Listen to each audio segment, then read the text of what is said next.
Assalamualaikum warahmatullahi wabarakatuh. Di video kali ini saya akan mengerjakan tugas praktek mewawancarai tokoh masyarakat. Oke guys, jadi ini adalah narasumber aku, yaitu ayah aku sendiri adalah... Saat ini saya bekerja sebagai salah satu manajer di perusahaan telekomunikasi Indonesia. Oke, jadi di sini aku udah punya 10 pertanyaan yang harus ayah jawab seputar pemuda Indonesia sekarang. Oke. Pertanyaan pertama, menurut ayah, seberapa besar peran pemuda dalam menjaga dan mengembangkan lingkungan sekitar saat ini? Oke, untuk pengembangan pemuda di lingkungan saat ini ya kebetulan saya juga pernah menjadi perangkat RT di lingkungan saya. Untuk pengembangan pemuda-pemuda di lingkungan sini sangatlah penting. Karena apa? Karena dengan pemuda-pemudi yang saat ini ada itu adalah menjadi kebanggaan di masa depan yang akan datang. Dan kebetulan juga acara-acara di lingkungan RT di perumahan kita ini gitu ya, itu juga melibatkan dari pemuda-pemudi dari SD, SMP, SMA, itu semua kita libatkan semua, sehingga kedepannya itu mereka punya lebih inisiatif, lebih berkarya demi kemajuan lingkungan sekitar. Pertanyaan kedua, program apa yang menurut ayah paling efektif untuk melibatkan pemuda dalam kegiatan sosial? Dalam kegiatan sosial, biasanya di lingkungan kita ini melibatkan pemuda-pemuda ya, terutama pada saat 17 Agustus, acara lomba 17 Agustus itu pasti melibatkan karang taruna di sekitar lingkungan kita. Dan itu bisa dari anak SMP, SMA, ataupun kuliah. Terus yang kedua, pada saat kerja bakti di lingkungan rumah kita juga kita mengajak dari anak-anak juga untuk bisa berbaur dengan masyarakat, berbaur dengan lingkungan sekitar, sehingga mereka dapat bersosialisasi, berlatih bermasyarakat, seperti itu. Pertanyaan ketiga, pastikan gak semudah itu nih buat ngajak partisipasi pemuda yang ada di lingkungan kita. Nah, biasanya tantangan terbesar apa yang dihadapi saat berpartisipasi dalam kegiatan sosial? Biasanya tantangannya itu karena mereka adalah anak-anak sekolah ya. Jadi kita juga harus tahu gitu dari pihak orang tua ataupun dari lingkungan, dari kepengurusan juga harus tahu, karena mereka kan juga masih sekolah gitu ya. Terkadang kita menyempatkan waktu mereka itu di waktu-waktu senggang. Artinya di waktu itu senggang tuh kayak hari Sabtu atau hari Minggu, itu kita lebih memanfaatkan mereka. Karena apa? Mereka kan kalau dari Senin sampai Jumat itu biasanya kan sekolah full. Jadi yang ada waktunya itu ya kemungkinan bisa kita ajak mereka di hari Sabtu dan Minggu, sehingga mereka punya kegiatan ekstrakurikuler di luar sekolah mereka. Selanjutnya, pertanyaan keempat, bagaimana cara organisasi bisa memotivasi pemuda agar lebih aktif di lingkungan sekitar? Memotivasi anak-anak di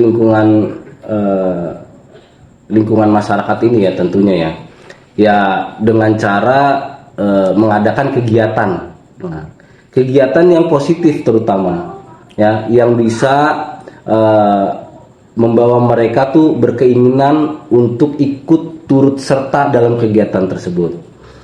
Namanya anak Gen Z zaman sekarang pastikan dia sudah punya handphone ataupun bagaimana kita ketertarikan mereka terhadap dunia game atau handphone itu bisa kita alihkan ke kegiatan-kegiatan sosial.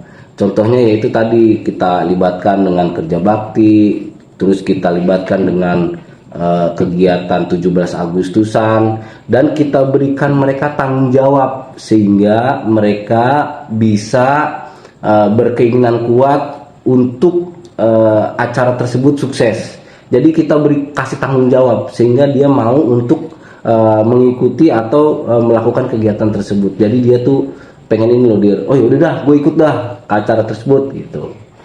Pertanyaan kelima, skill apa yang bisa dipelajari pemuda melalui kegiatan lingkungan yang juga bermanfaat untuk karir mereka? Kegiatan yang bisa menjadi nilai positif buat mereka itu yang pertama adalah sosialisasi.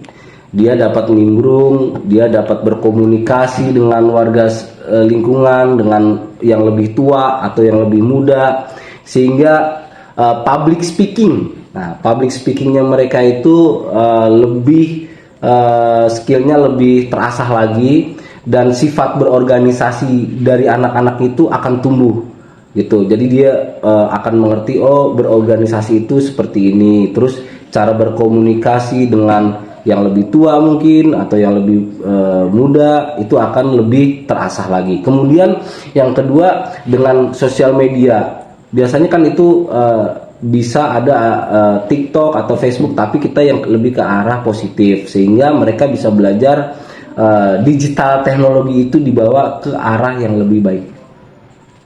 Oke, pertanyaan selanjutnya, ada nggak sih contoh program pemuda yang pernah berhasil berjalan di lingkungan sekitar kita?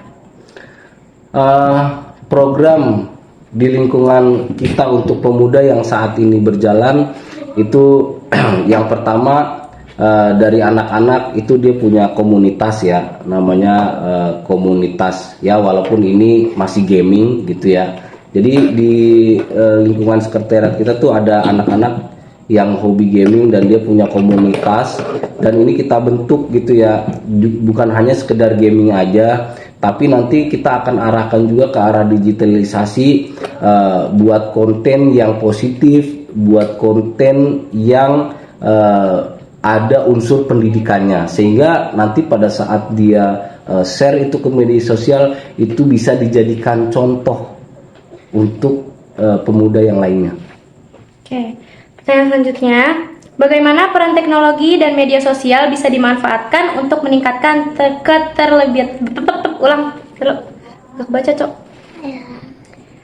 Pertanyaan selanjutnya, bagaimana peran teknologi dan media sosial bisa dimanfaatkan untuk meningkatkan